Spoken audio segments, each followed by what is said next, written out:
Hey bass lovers, it's Steve here with another Steve's Bass lesson.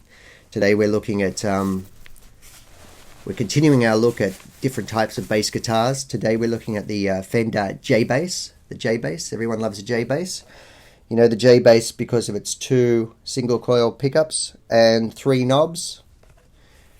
Now the J bass in J, the J in the J bass stands for jam. And you might be thinking, oh, jam as in jam along with the band on your bass guitar. But no, that's not what the J stands for, although it is related, as you'll find out.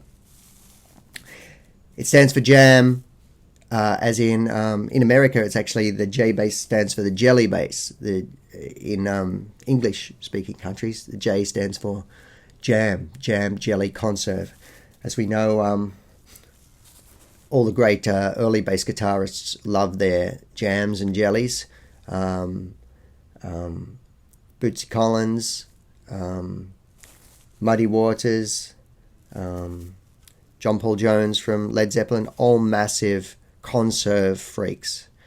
Strawberry, apricot, raspberry, apple, rhubarb and ginger, onion jam. They all love their jams.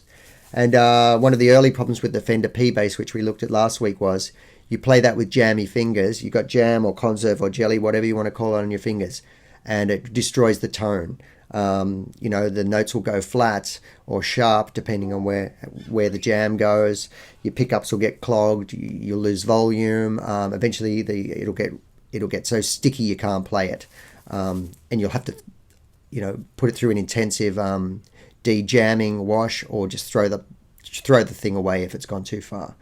The amount of P basses that were thrown away by those early blues players is just ridiculous because of all their jam eating, eating their toast. And anyway, so Fender realized they'd have to make a jam-proof guitar or jelly-proof guitar, so they brought out the J bass. Now this is amazing. You can eat toast in both hands while you're playing with your elbows, no problem.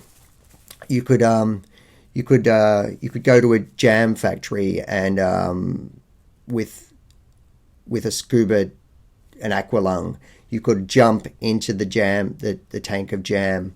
I don't care what sort of jam, and you could play under the jam, and it would still sound perfect because this is completely jam and jelly proof. So if you love your jam, and being jazz bass aficionados, I know you do love your jam and your jelly. Get yourself a J bass and just play. You could just chuck jam on it. You could get a whole jar of jam and chuck it on there like Hendrix bass player used to do. Hendrix there's lighten up his guitar with lighter fluid or napalm or whatever he used, and his bass guitarist is there tipping jam on his guitar. Who cares? It's a J bass.